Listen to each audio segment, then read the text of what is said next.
Hello, everyone. A warm welcome to our Let Us Talk It session for webinar, or we call it rather ZIPINAR, because we are zipping two wonderful topics in one session. So both the 30-minute long topics.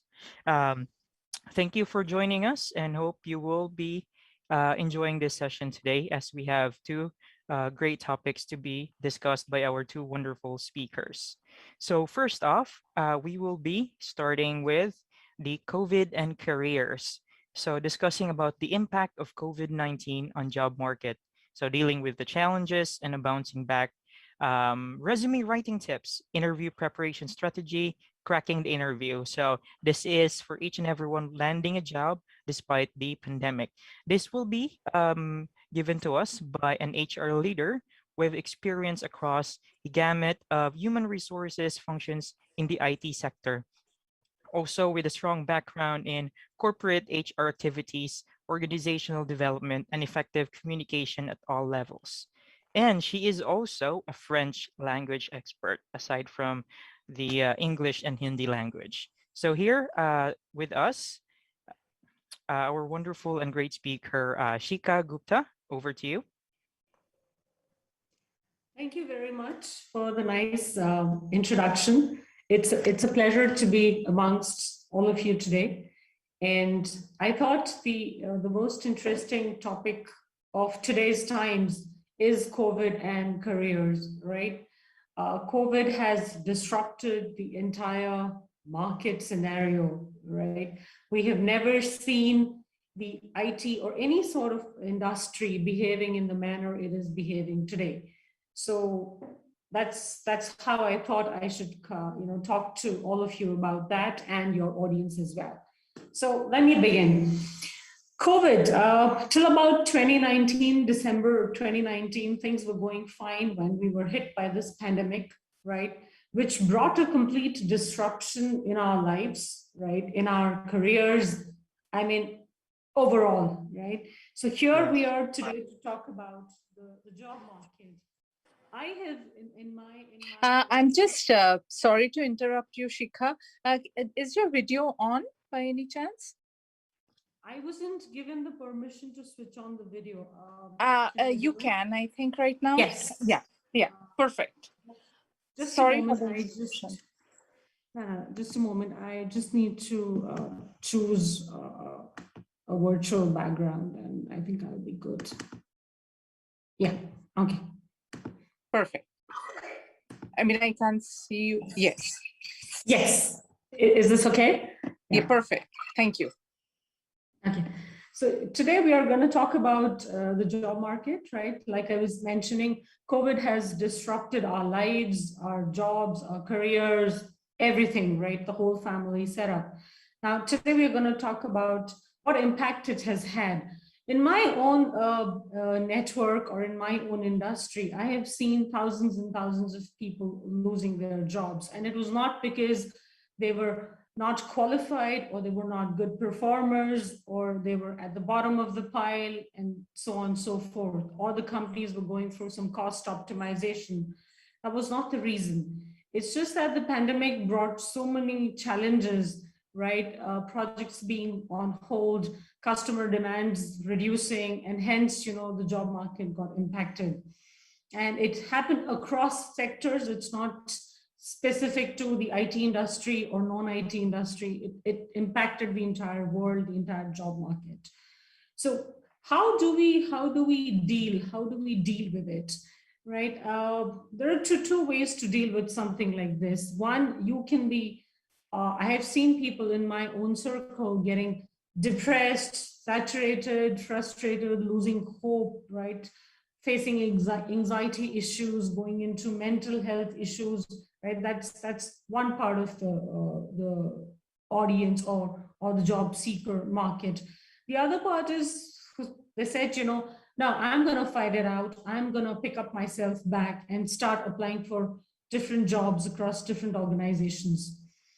There's a third category which said, if not a full-time job, let me be open. Let me be open to doing freelancing, to doing interventions, to doing small projects, to doing small assignments. till I land up in a full-time job, right?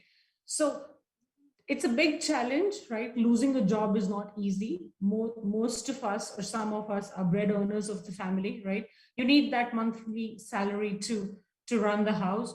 So 3 to 4 things that I suggest to my network or people who are in my community and my friend circle is: one, you don't have to get into depression or anxiety issues. You have to fight it out, like I just said. And you have to be flexible in terms of what kind of assignments you're looking at, right? You may not get your dream job because the number of jobs went down, the number of opportunities went down when the pandemic just happened. There was a hiring freeze. There was a scarcity of talent pool, right? Most of the companies had stopped hiring. We were waiting and watching to see what the pandemic has to bring onto the table. So be flexible in terms of what you're looking at. A short-term assignment, a short project, or an intervention, or a freelancing assignment is the way to progress ahead in life, rather than saying, feeling depressed and, taking drastic steps. I have seen people consuming, medicines and pills to overcome these mental health issues. That's not advisable. We have to keep moving in the right direction, keep trying till we succeed, right? So that would be my advice to the job seekers or people who've lost their job, especially the young professionals. See, on what has happened on the campus hiring front, right? All these campuses, the youth, a lot of companies retracted the offers, right? The offers were pulled back. In certain cases, in some companies, and I purposely am not going to take any names because it's not right to do that. A lot of companies withdrew internships, right? Withdrew offers of full-time MBAs, IT engineers, right? And this is that tender age when the person is just about 23, 24, 25 years of age, right? Just doesn't know what to do, feels devastated, right? He's had big hopes, big dreams, and suddenly he's nowhere. So my advice to that particular section or segment of job seekers is not to get depressed, but to keep yourself flexible, to open yourself to multiple different types of job opportunities or assignments. Yeah, that would be my advice to young professionals. Now, coming on to the next section of what I would want to talk about is how do you land up into your dream job? So there are 3 steps to do that. First is building a very good resume or a world-class resume or a brand document that sells you. Second thing is, how do you prepare for an interview, right? What are these things that you have to keep in mind if you have to crack the interview? Third is, on the actual day when you're actually sitting for this conversation with a corporate, right, face to face with an interviewer, what are the things that you have to keep in mind? So let me start with the first piece, which is building a world-class resume. A resume is your brand document. A resume represents you, right? So what are the things that we should keep in mind? I think the first thing is it has to highlight whatever your notable achievements are. What do you want to be known as? I may have, 10 years of experience across different sections in HR, areas in HR, but what is it that I would want to highlight in my resume? So one is a proper highlight in every resume. What do you want to be known as? What do you want the industry to know you as? Second is talk about your achievements, notable achievements, not in very long paragraphs, but short and crisp sentences which make sense, right? The person reading it is able to grasp quickly, saying that, oh yes, these are the 1, 2, 3 highlights of this person, what she has achieved. And those highlights should be around tangible stuff, in terms of what kind of revenue improvement were you able to bring, what kind of customer satisfaction scores were you able to achieve. So depending on the profile you were playing, say if you're a sales/BD, business development executive, right? What kind of target numbers have you achieved, right? So achievements should always be tangible numbers, data, facts, and figures, which, quickly rings a bell in the mind of the interviewer. Third thing is, it is very important to look at the length of the resume. I still see in today's world, resume which are 3 pages long or 2.5 pages long, which doesn't make sense. An ideal resume, though there is no ideal length, but still an ideal length of the resume should be anything between 1.5 to 2 pages, right? And it should be a nice brand document of you. Fourth thing is you should organize the sections in your resume properly, right? What comes first? A lot of people write their first job as the first highlight and their current job as the last highlight. So chronology is very important. Your current role should be your first highlight on the resume, followed by the other roles you've played in the past, right? In your education section, please highlight what is your topmost achievement. It could be a leadership activity that you did at your campus. It could be a project which won an award, or it could be your CSAT score or aggregates, right? Percentages. Please highlight that quickly. So from chronology to education, employment, highlighting achievements, ordering the sections properly, keeping the resume length in mind. I think these tips are very important, right? Last but not the least, and most of the job seekers, my friends over here, make that mistake. Please spell check your resume. A resume which has spelling mistakes is a complete put off. I'm telling you, no HR person would want to look at a resume which has spelling mistakes in it, or the English is incorrect, or the language, you're talking about yourself in a third person, right? So it has to have the right language, the right tone, the right spellings, which makes it stand apart, right? So that's another very important aspect of building a resume. A resume is a walking, talking document which describes you. And also, if you are a professional with multi-skills and you're applying for a job which has one of the skills that you possess, please tweak the first page of the resume to suit yourself for that role, right? Make yourself marketable for that job, right? Highlight those sections of your resume which are matching with the job description. There is high probability that you will get a call from the recruiter to say, oh, look, you look like a good fit. Let's talk about it. Let's understand your profile better. So I think if we keep these tips in mind, we build a good resume.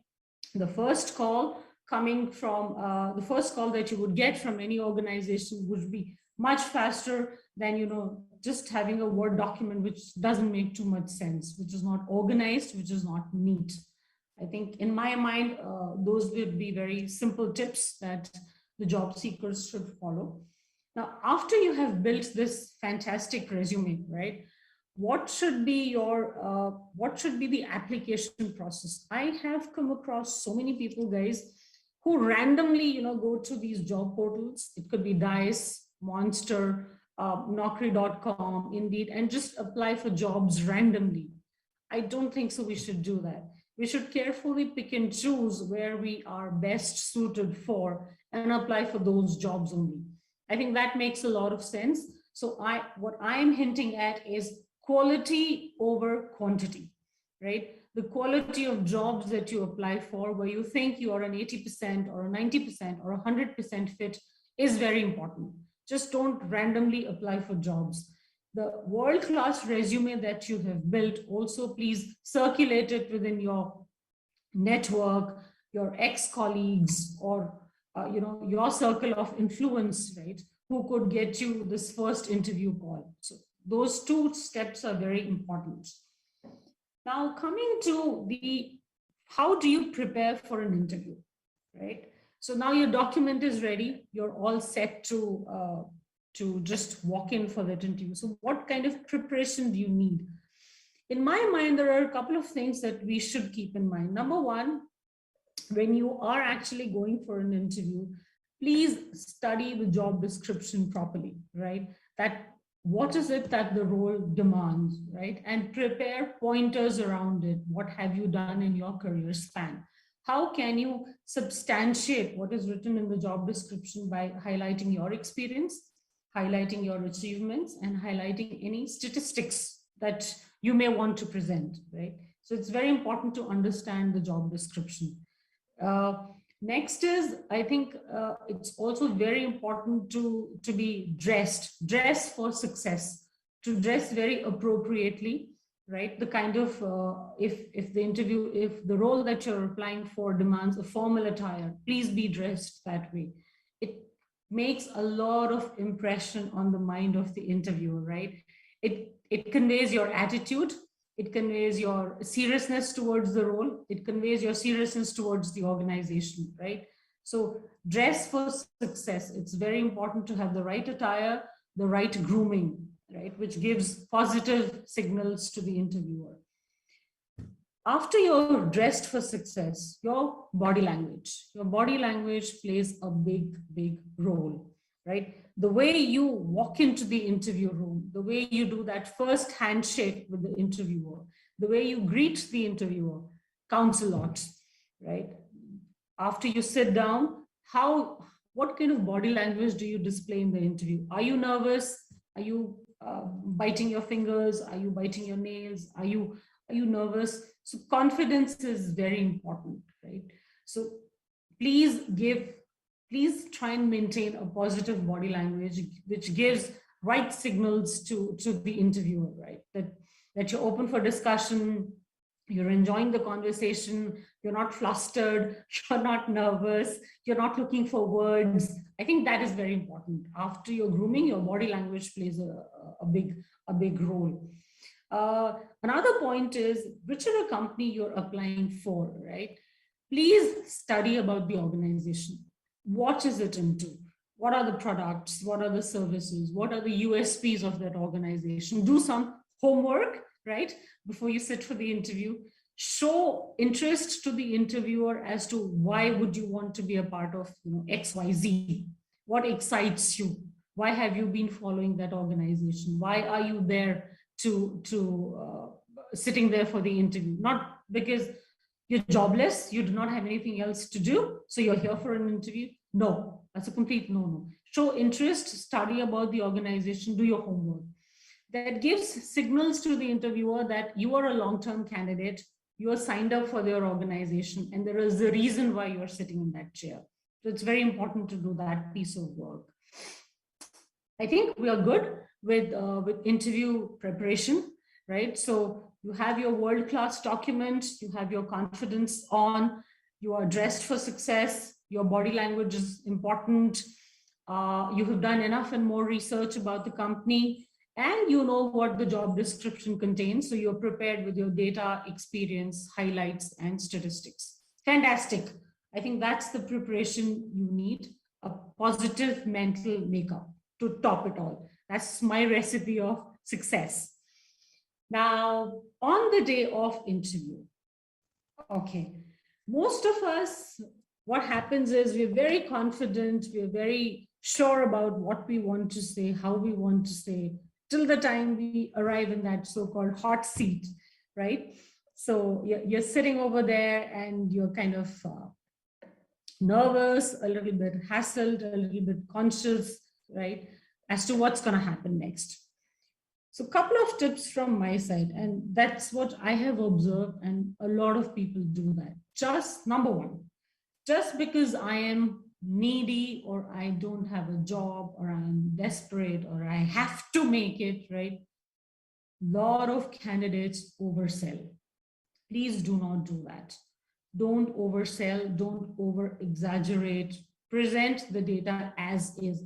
It is perfectly okay to say, I don't know, but I can learn, I can upskill myself. If given an opportunity, I can deep dive and I can, I can perform, right? It's absolutely all right to say you don't know. Don't say you have done X, because once you start speaking a lie, right, and the person sitting opposite to you is smart enough to catch all of this. Nobody is foolish, right? So don't oversell, don't exaggerate, don't twist data or facts. Some people just oversell. I have done this. It doesn't. You have to substantiate whatever you have done. Please substantiate with data points, right? And it's, like I said, it's okay to say, I don't know, but I'm capable of learning it, picking it up, performing it, and delivering the results, right? Second thing, I think what we should keep in mind is, it's, I mean, understanding the job role is very important, right? A lot of job descriptions are not written very neatly. It's perfectly okay to ask the interviewer, what are your expectations from me, right? What do you think I should be doing, or what are the primary KRAs of this role? What will I be measured on, right? And so on and so forth. It's perfectly okay to ask him as to what the role is all about in detail, understand it well, and then sign up for it.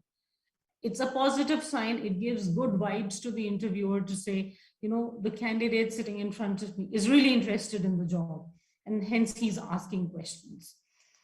Another thing, what we should do as a candidate is always ask about the growth path, right? That is associated. So, say for example, and when I say growth path, guys, I don't mean, okay, this is a manager role. When will I get promoted to senior manager? No, that's not really growth path for me. When I say I'm applying for this position, okay, please ask the interviewer, where do I see myself, say 1.5 or 2 years down the line, right? What kind of enhancements, role enhancements, and role enhancements can also happen in a very horizontal fashion, right? You could be placed in a cross-functional role. You could work with cross-functional teams in collaboration, right? It's not always movement up the corporate ladder. Please ask, right, what is the growth path associated with this role that shows your interest. It's important to do that. Another thing, please also talk about uh, what is the vision, or what is the plan of the organization for the next 3 to 5 years. That gives confidence to the interviewer that you are interested in investing these many years with them, right? You are a long-term candidate. You're not going to do 6 months or 1 year and just about run away, right? So you're going to be there for a long time. So please ask these relevant questions. And on the other side, like I said, first, when you are in a dicey situation and you don't know stuff, it's perfectly all right to say, I don't know, right? Another thing, when you are interviewing, please show flexibility. Please show learnability, right? Flexibility in the sense you are willing to go that extra mile. You are willing to probably work late hours if required. You are willing to stretch over the weekends if required. Don't be fixated to say that, I can only do so much. Or if the company says, probably you will be deputed to another location for 3 months, you're open to travel, you're open to experimenting, you're open to being at the other location. That's very important. Showing flexibility in your behavior is very important. Beyond flexibility, learnability, right? How have you been in so many years of your experience or during your college life, upskilling yourself, reading about industry trends, what are the best practices, right? How do you continue to do that as you progress in your career, right? Upskilling, cross skilling, learning new technologies, learning new domain, right? It's very important to show that kind of an attitude. Beyond everything, I think confidence and positivity during the interview works wonders, right? And like I just said, we are not jack of all trades or master of none. Nobody is like that. There's always room for improvement, always room for learning. So show that kind of an attitude that you will be able to pull it off. Of course, giving the best shot is very important, right? Because yes, because you need the job. Yes, because you think you deserve the job. You're the right candidate for the job, but not overselling, right? In my mind, I think these are those quick tips that one should keep in mind, and especially say you have cracked the interview and you get your first offer. Please do a follow up, a follow through. Always thank the interviewer. That's important, right? That shows that you want to keep the connect on, right? Thank the interviewer either through an email or through a WhatsApp message. I wouldn't recommend WhatsApp. Yeah, through an email, right, if you can.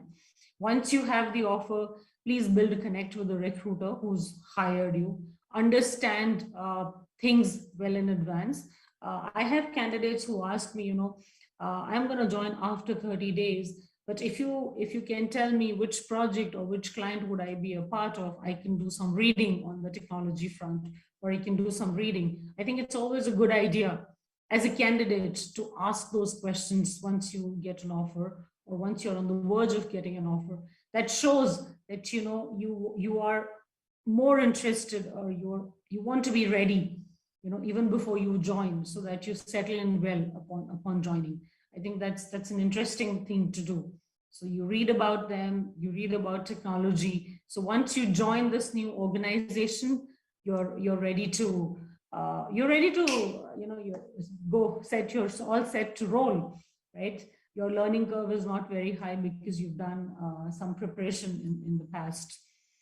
Yeah, I think these are some quick suggestions from my side, from my practical experience over all these years. And I have been into a lot of HR on both the sides, as an interviewer on the campus front, and as an interviewer for leadership and lateral positions. So open demands. So I come across all sorts of candidates, and these tips that I just gave you, I have picked it up from different candidates who have behaved in very different manner, right? Some people commit mistakes, and those become learning lessons for everybody, and that's what I'm sharing on this platform with all of you.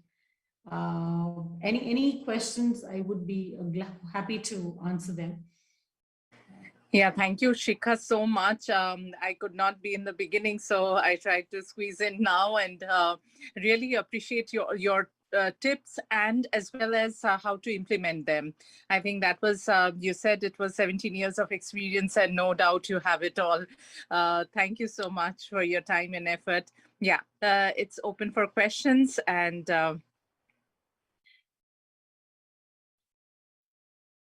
do we have any question in the chat? No, Julian. So if I can ask you, Shikha, how has it, since you've been in this industry for 17 years, how has it changed? I mean, one or two examples of what something that new would make, in this fast-paced world, the old systems do not work as effectively, or we can do it better. So what are one or two examples, if you can give, that you have found effective and according to the modern standards?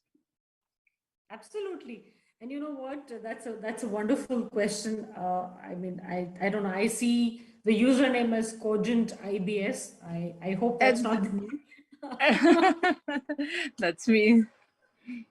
Okay. I think the biggest change that has happened is that the whole world has gone digital. There's a complete transformation. Let me talk about the HR industry, and that applies to everything, right? All the industries, or all the HR leaders. We have gone through a major transformation, right? Everything has moved from in person to online, right? That's a major transformation. Till about 1.5 years back, I was in office, hiring people, doing employee engagement activities on the ground, right? Doing all that stuff. Today, everything has moved to Microsoft Teams or Zoom calls. I think it's a huge transformation that the entire industry has gone through. We have learned to work from home forever and ever. And in most of the industries, there's absolutely no productivity loss, especially if you ask me in IT, the productivity has gone up, right? Because people are available all the time. We're all at home, right? So, and there's no social life because of Corona. So I think the entire industry that way has gone through a transformation from offline or in person to an online world. All of my HR activities, right from hiring to exit, right, entry to exit, has become online, right?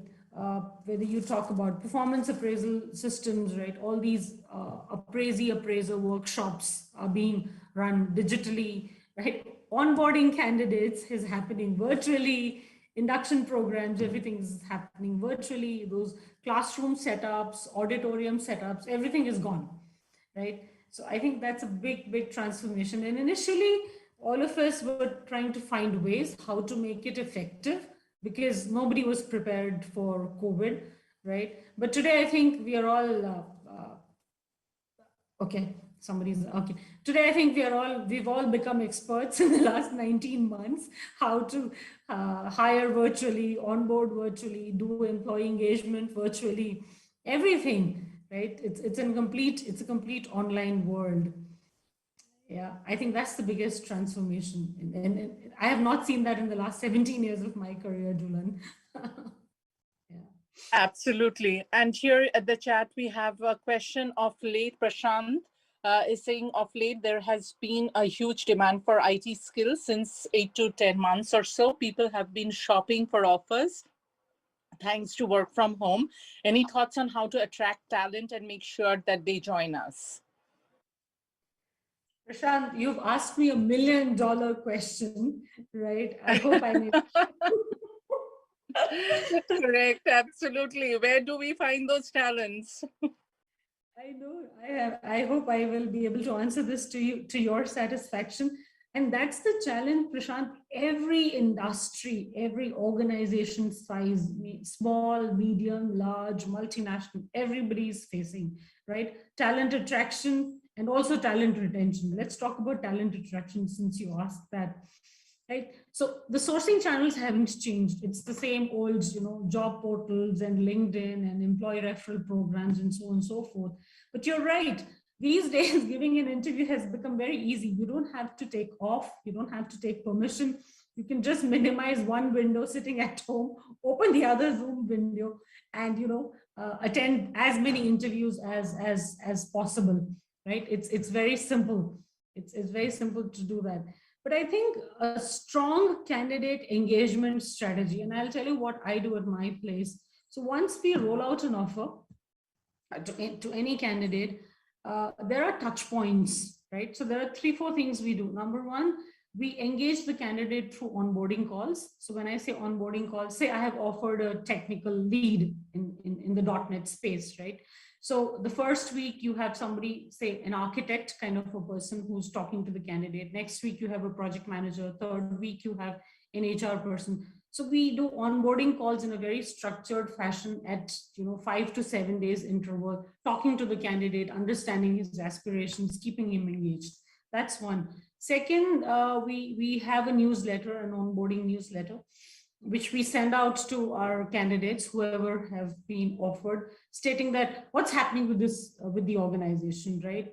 Which is their prospective employer, which they're supposed to join 15, 20 days down the line. Third thing, I think the recruiter connect has to be much stronger, right? Checking on the candidate, what's happening, when's the last working day, how is his knowledge transfer going on? I think that is also very important. So these 3-4 things, combined together can give you better results. But Prashant, the market is extremely volatile, and no candidate gives a guarantee that he or she is going to join. But as HR, as recruitment, will continue to keep trying. Another thing that you could try is, and we've tried that, offering some goodies which build some sort of attraction or some sort of candidate loyalty towards their prospective employer. I think that's something you can try. So these are the 4-5 things we do. Yeah. I hope that answered your question. Wonderfully answered, I must say. I don't know, Prashant, if you have a chance, you can always unmute and, talk more. But I think that's exactly what we needed. So thank you, Shikha, for the answer. Any other question, feedback? Yeah, hi, Shikha. It's an excellent and practical, knowledge-oriented session. Thank you for your, deep insights. Thank you so much. I'm so glad that it was valuable to you and to the audience. Because it's very easy to, Srini, it's very easy to pick up stuff from books and blurt it out, right? Which doesn't make any sense. Whenever I talk to anybody, I purely take my experiences in life, what I have learned from my experiences and people around me. I think that makes sense, right? People are able to relate because all of us have faced it some or the other day. Yeah. Yeah, Great, thank you, thank you. Srini. And Srini is the CEO of Cogent and LetUsTalkIt, and so I think he is he was grasping all the knowledge and he'll make sure he implements that through his HR team. So yeah, Lovely. Prashant. Thank you so much, Prashant, Srini, for having me here. Yeah, Prashant, sorry. so Prashant says, thanks for the input. Shikha will provide these inputs to our management. Thank you, Prashant. Thank you, Prashant. Yeah, thank you, Shikha, so much. Over to you, Phil. He was doing the thing. I just barged in, but yeah, Phil, all yours. Thank you. Thank you so much for that very knowledgeable presentation, Shika. Now, we will move to the next topic for today. So this is still related to the changes with the current situation due to the pandemic. Everything now is digital, and like we do most of the stuff online. So like testing in the digital era will be the next topic. So it's how test engineers' role has changed or evolved, or how is there a negative or positive impact into this kind of field? To present this topic with us is Mr. Deepak Baliga at this digital transformation, quality assurance and testing with professional digital transformation professional having a 23 years of information technology experience spanning across software delivery, pre-sales, solution consulting, quality assurance, and testing, and had an experience setting up greenfield quality assurance functions for both like customers as well as the startups in the digital world, as well as legacy technology eras, and even have like created a testing offshore from scratch for delivery centers. Now here with us, and we'll talk about the topic. Over to you, Deepak. Thank you so much, Phil. Thank you so much. Thanks for having me here. So perhaps I can, given that we are IT professionals, I have to fall back on a PowerPoint presentation. I won't bore you with that. So let me just quickly share my screen, if that's all right.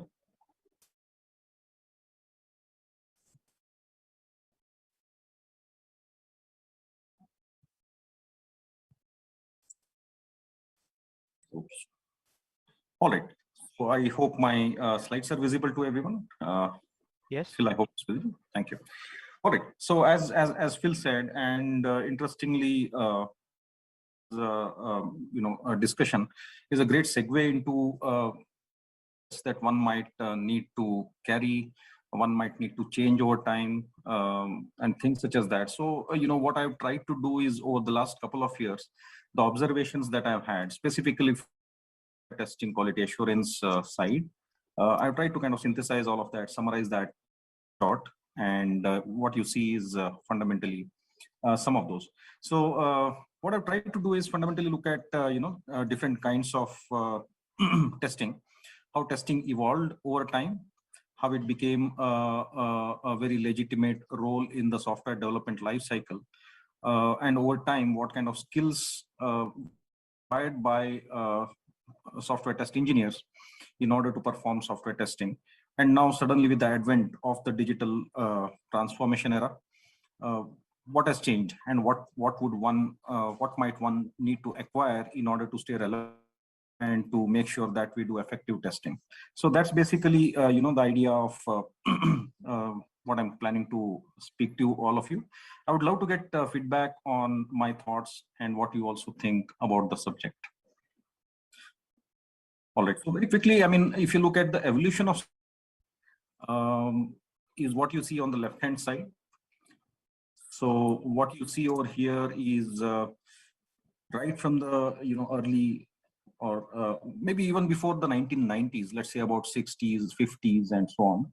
So when software development as a discipline wasn't very refined, so it gradually matured, and in course of the maturity journey, as you can see, it became more methodical. There was the whole angle of getting in standards, certain angles of human practices, human aspects were brought into the whole process. It was not merely number churning or number crunching kind of systems. There was a lot of knowledge base developed and so forth. So if you see the continuum across from the 1990s to now, so there have been several changes in the way software has evolved. Fundamentally, what I'm saying is also software development has evolved, the practices of software development, and testing and quality assurance also has changed. So on the right hand side, what you will see is the way software testing has changed over time from the bottom. So if you see, initially it was all about human observation. So quality assurance of software and hardware to an extent, products were completely based on human observation. So there were folks who would observe and then come to certain conclusions, and then there would be some kind of remediation done, and that would be testing and quality assurance. It was not even quality assurance, we can call it just testing. That graduated into methodical observation. More methods were put in, exactly as you see on the left hand side. There were scientific measurement principles which were brought in one by one, and incrementally that started going in. I'm sorry.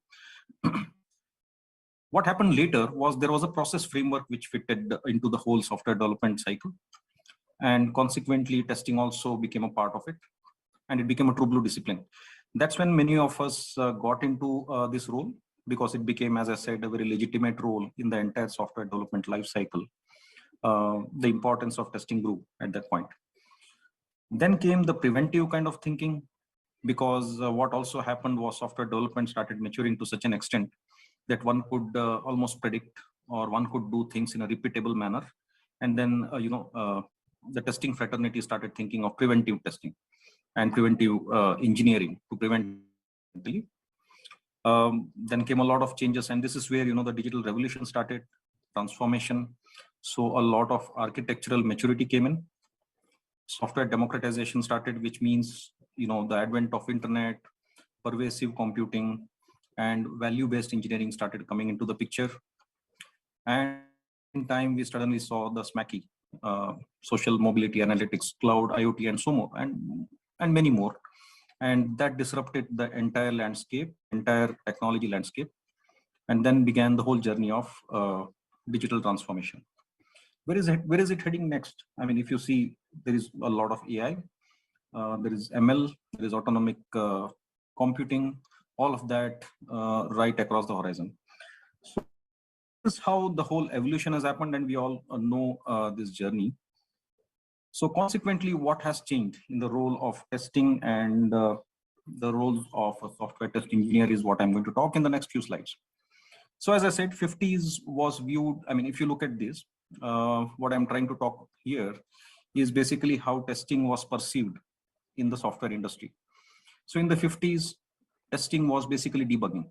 So it was fundamentally looking at code and finding code. So it was extremely narrow focused, very local. In the 60s, the perception of testing was that one does software testing to make sure that a product, a software or a hardware product, works as designed.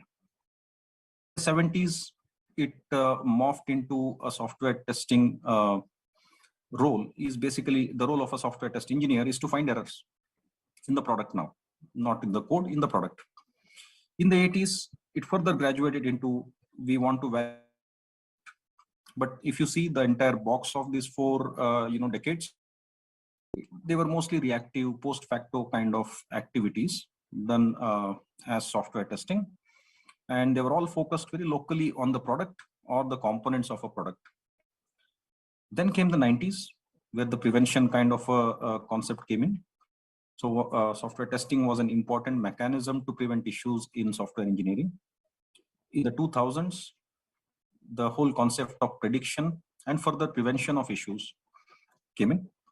And later, which is now to maybe in the next 4 or 5 years, one will probably see a lot of autonomous healing, which is the next level of prediction actually. So that's where it is all heading. And if you see the box on the right hand side, from the 90s to now and later, it's all about proactive assurance of quality. So that is somewhere, see the way I can actually explain how testing has evolved around the last 50 years or so, 50 to 60 years. Now, if you see at the side, what does this mean for a software test engineer? So what it means is it puts a lot of accountability on the function called software testing and quality assurance. Accountability for quality of the product, accountability for outcomes which the software product or the hardware product is supposed to provide. It probably needs a lot of generalist attitude, need for knowledge, because testing is no more a siloed kind of an activity focused only on a product or a component. There are multiple other things, which we'll see in the subsequent slides as well. So there is a need for expansive knowledge, which again means that super specialization is, it is required to a certain extent, but it's not the only thing. There is a focus on engineering now because technology has evolved to such an extent that without appreciation of the technology around a software or a hardware product and others, it would be very tough to actually assure quality of it.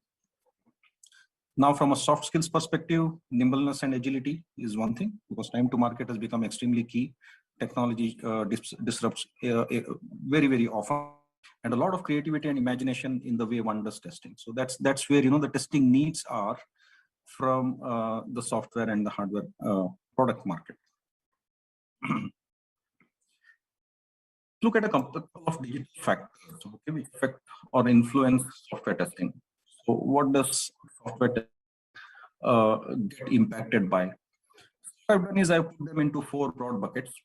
Technology aspects, which impact the way one does testing, the way one plans, the way one executes, and the way one actually provides value from a quality assurance and testing standpoint. So if you see on the software technology side, across the whole journey to the digital side, we used to have siloed monolithic kind of applications once 30, 40 years back. We started becoming very distributed. So distributed architectures came in place, and today it's the advent of cloud. We had custom applications more or less. So most applications developed very proprietary. And what started happening is that moved because of internet online. And today what has happened is one doesn't even need to own the software. So it has all become software as a service. You have all kinds of as a service platforms, as we know. There were siloed apps. Now it became networked apps at some point in time. Today it's all on the internet. One moved from on-premise to the cloud, which is a huge change for technology and therefore for testing and quality assurance. I would like us to look at all of this from the prism of testing and quality assurance. There used to be only commercial software at one point in time. Today, open source is pervasive.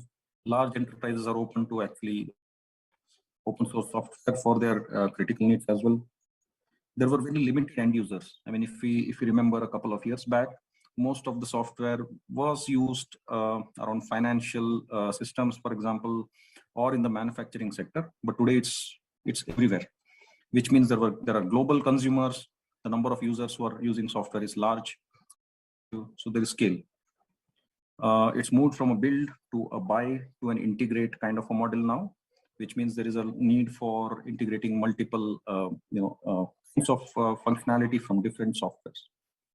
And then the biggest thing that's going to hit all of us is the pervasive into everything that we do. And Shikha very rightly mentioned, that's something that one is seeing. So that's something which is coming.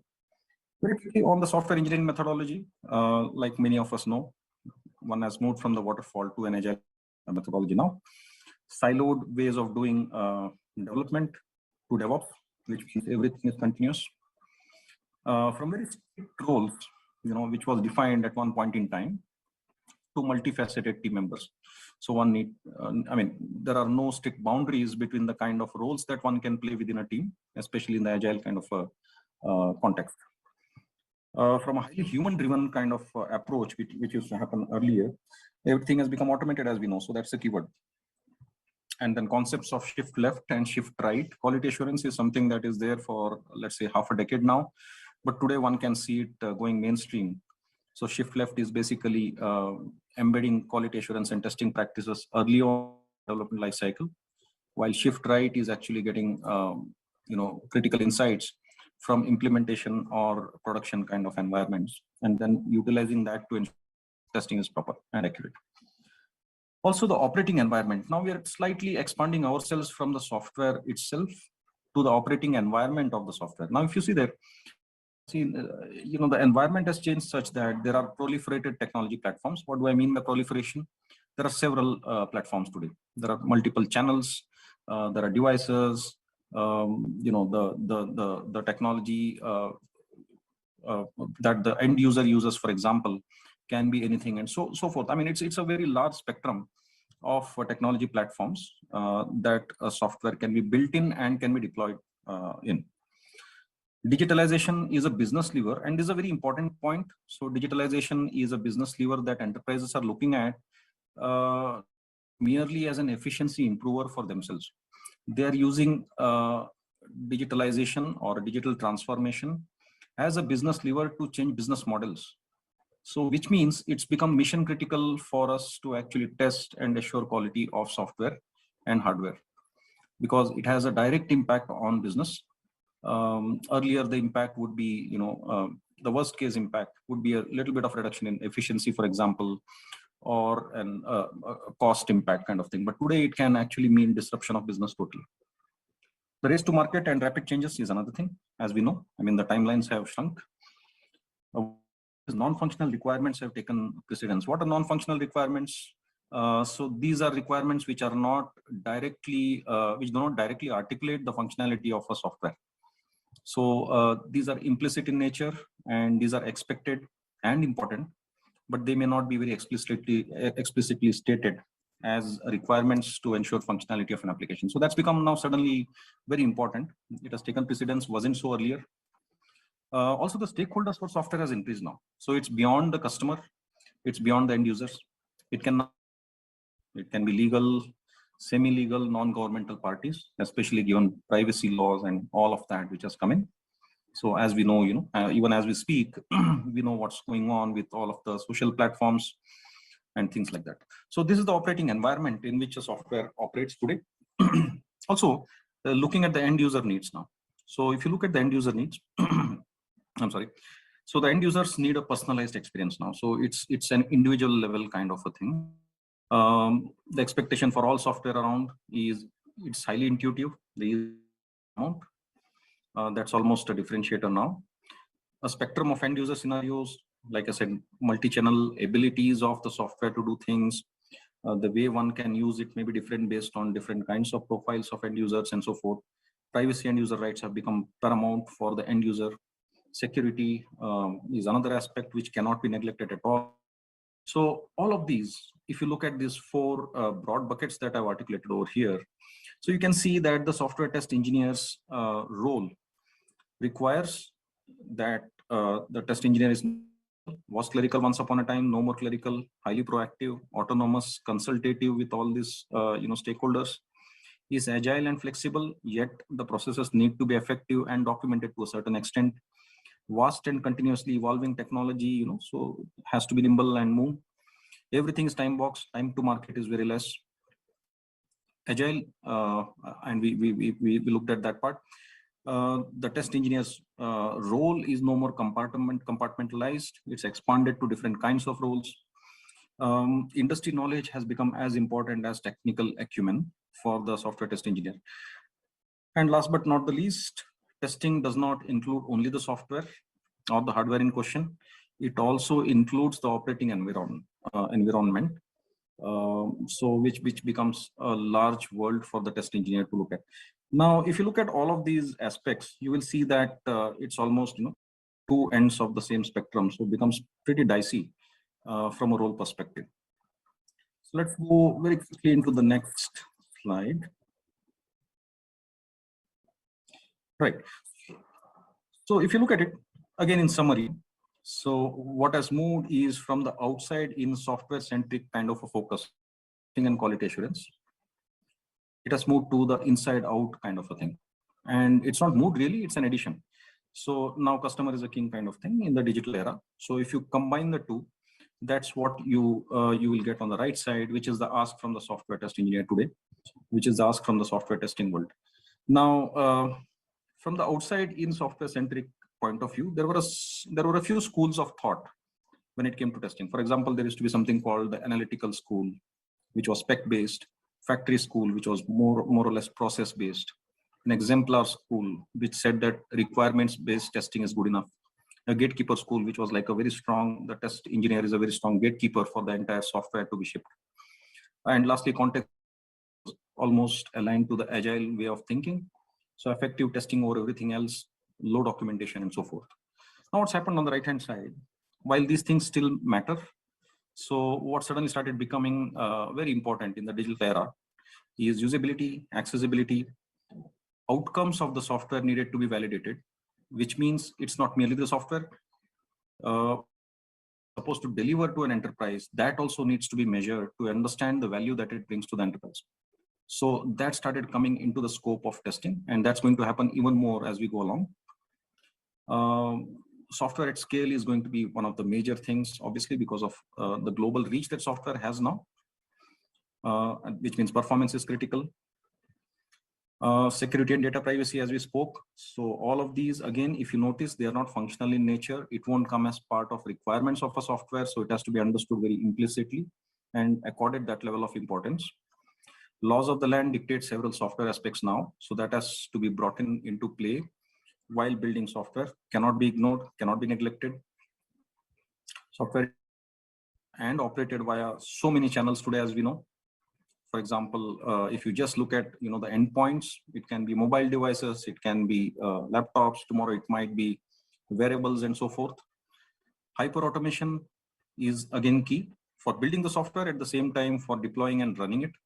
But then again, cost is something that is paramount. And time to market is key. Fast is better than the best. So which means one needs to ship faster. Maybe a minimum viable product kind of a thing, need not be perfect, but one needs to ship fast. So if you look at all of these, it means the following for the digital testing and quality assurance role, as I call it. I call it the full stack digital testing and assurance role, which means the following. So what does one need to know from a digital testing standpoint? So one needs to understand that business needs are fulfilled by the software, but be very aware of the factors impact the implementation. One has to be extremely creative and be very holistic and go beyond just the software under test, as it's called. So, and in order to do testing, this whole large world that we are talking now, one will have to be extremely tech savvy and be open to cross the testing boundaries, be it of roles, be it of communication, be it of accessing information. So one cannot be any more rigid about what one needs in order to perform effective testing. Also, there is a huge change in terms of the mindset that is required. So there is to be a very clerical mindset, I would call it, for want of a better word, or a very rigid one from a technology standpoint. It's now moving and moved and will move even more to a consultative mindset, where one needs to almost influence all of the stakeholders around in order to ensure that quality is getting embedded into the product and into implementation. Also, an equal importance needs to be given to technology, business, as well as the ecosystem that is surrounding all of this. So all of these actually, are extremely important for one to become a very effective tester, an effective test engineer in the digital era.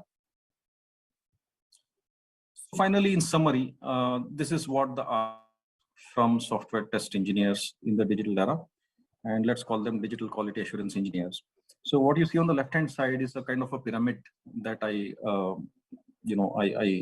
kind of imagine the whole technology assurance transformation to happen. We have what is called the quality engineering at the bottom, the last segment at the base, so which is focused on reducing quality debt.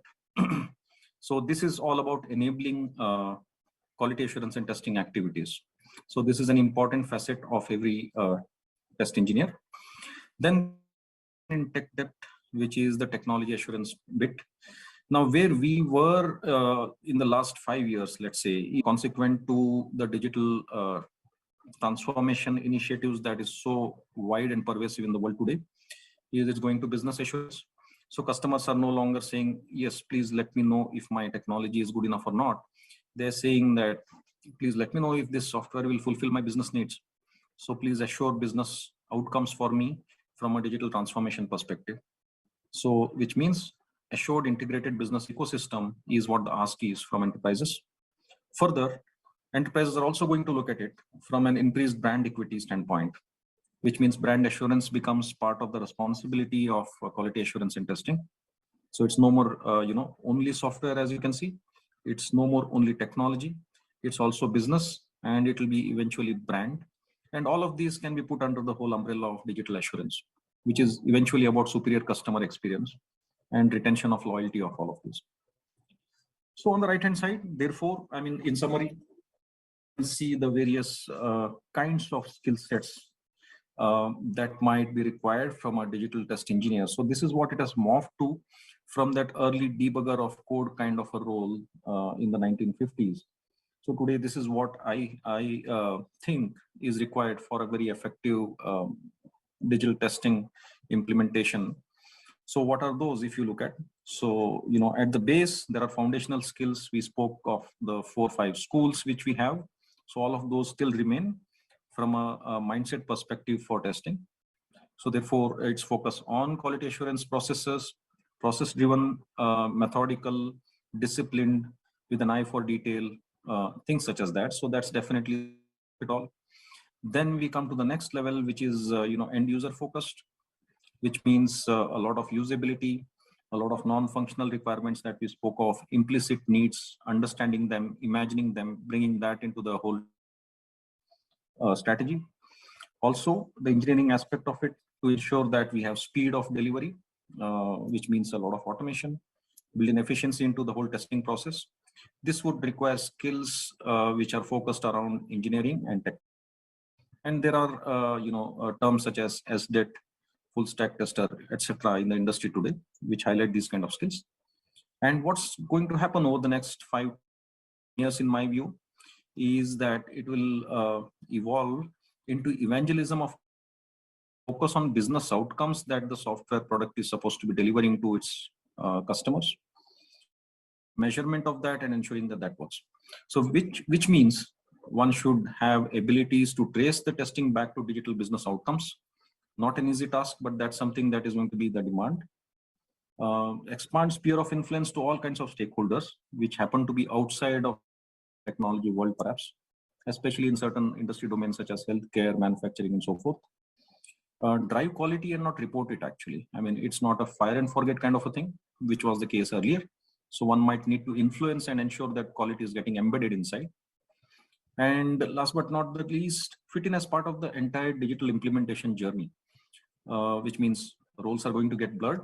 So one might need to do multiple things, but centrally keeping in mind the quality assurance and testing focus that one needs to do. So this is all in all, in summary as to what we are looking at from a digital test skill set perspective. So this is my observation from the past couple of years. So I would be glad to hear your inputs on my observations. Thank you.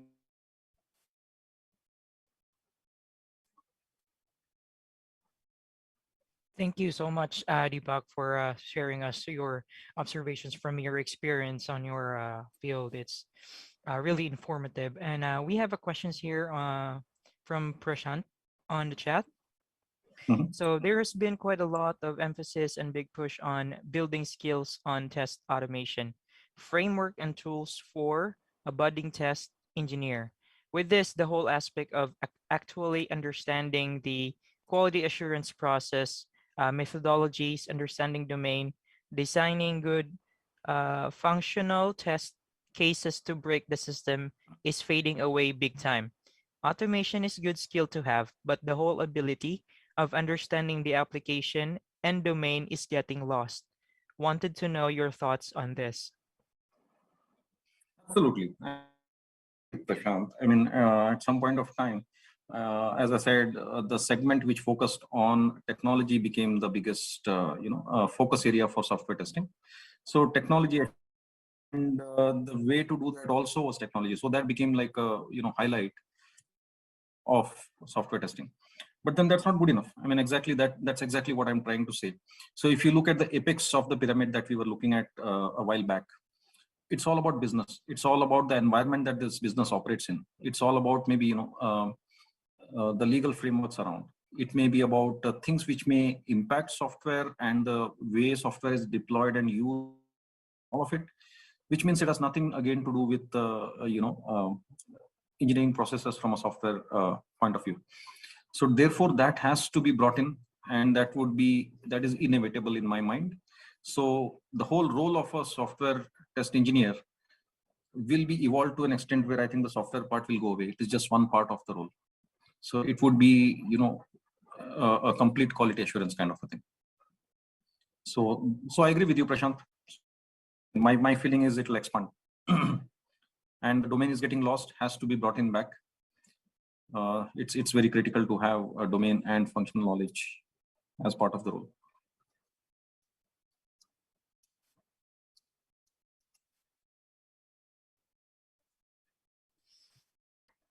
I hope that takes care of your query, Prashant. And our CEO of Cogent, Srini, said it is a great session and saying thank you to Deepak. Thank you so much, Rini. Phil, I have a question for Deepak. Can I ask? Go ahead, Absolutely. please. Absolutely. Sure, thank you. Deepak, this is more from a hiring or recruiting standpoint, right? I have been hiring a lot of QA folks, both manual and automation, and performance testers have become very difficult to attract. So I just wanted to understand, okay, one second, let's switch on the video. I just wanted to understand what has drastically changed so much that it's just getting very, very difficult to attract, the performance testing guys. Any thoughts? Absolutely, and completely agree with you. And like you said previously, dealing with it every day. So but I mean, it's kind of connected to what we were speaking, Shikha. So earlier it used to be, non-functional testing, and these are all called non-functional testing. So that was almost an afterthought, and folks would look at it later down the line. It wasn't like a mainstream thing, but today that's become very important, simply because all of the software that we have has to scale. It's all global. It's all deployed for everybody. I mean, it's extremely tough to actually not test these things. So it has become very important to have this. It's mandatory. So you will definitely have a shortage in skills in performance testing and people. Yep. Also, security testing, for example, is something else. Accessibility is going to. Now, how do we manage or remediate this? I think upskilling, like you said earlier, is something that can be done for sure. One might have to perfect the art of doing this upskilling well so that it's effective and we don't drop anything in the process. But I think that's the way to go. Sure. Upskilling as get folks at a very basic level and then move them up the ladder. Sure. Thank you.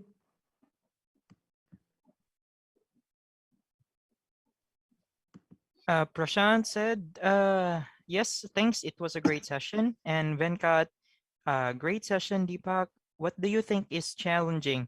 Produce testing or application testing? Product testing or application testing? All right. So, Venkat, if I understand right, you're differentiating between product and application, as in business application versus. Is that right? I'm just trying to differentiate between the two, between product and an application. When I said maybe yes. When you say application, it's okay. When you say maybe an application is more of a software application, while a product can be a software hardware kind of an integrated thing. So obviously, I think the product testing bit is something which is more challenging, simply because there is a lot of integration which might be involved. But having said that, today I don't think there is any application which can be isolated or which is siloed.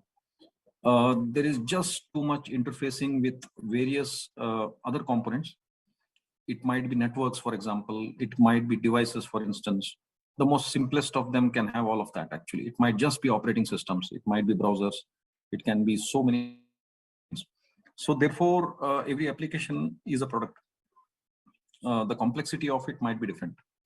So all of them are challenging equally, if you ask me, based on how mission critical it is, what is the audience size that we are looking at, for instance, what are the demographics of that audience, as in, is it very varied, all of that, what kind of interactions the product slash application has, which will add a level of complexity and so forth. So there are so many parameters that one can look at from a product perspective. So all of them, I think, can be put into the same class. All of them are products really. I'm not sure if I've answered your question well, but I think both are equally challenging. This is exactly one of the questions that comes to my mind as well. There is always a perception that a software application is much easier to test as compared to a product. It won't be anymore, actually, because every application is going to be extremely complex going forward.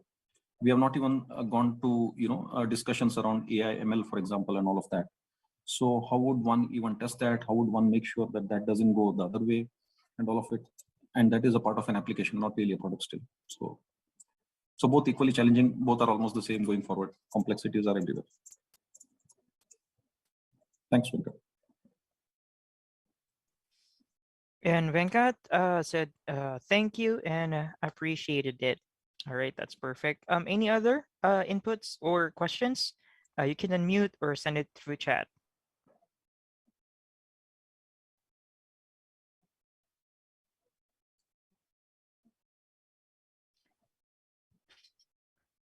So I will just okay, so no more questions so far, but you can still send your questions while I am closing. Well, again, thank you, Shika. Thank you, Deepak, for joining us with our webinar session for today. We are really pleased to have you. Thank you for your time and efforts. And just to let you know, we have our live youth Let Us Talk It webinar every other Saturday at 4 p.m. Eastern Time. So you can join the preparation sessions every Tuesdays and Thursday at 4:30 p.m. Eastern Time by registering at our website, letustalkit.com/youth. So for younger youth group, we have prep sessions Tuesday and Thursday at 8:30 p.m. Eastern Time. So this week we have live youth webinar this Friday at 8:30 p.m. Eastern Time. At the topic would be the best moments of life. So hope you all can join these youth webinars, which would encourage our youth and help make a better future. So I have one here in chat. It was from Shika Gupta. Oh yes, it was amazing meeting all of you today. Thanks for the opportunity. Yes, feel free to connect with our speakers through LinkedIn. Just search their name and you can find them very easy. They're very approachable and replies to your messages. All right. And if you missed the sessions for today, you can visit our YouTube Let Us Talk It page. You can check their sessions there and any other sessions. So that concludes for today. Again, speakers, thank you so much for your time and your effort. Thank you everyone for staying with us, and see you again in the next session. Have a great day, all. Thank you so much. Have a great day. Thank you so Take much, care, everyone. Take care, everyone. Bye-bye. Bye-bye.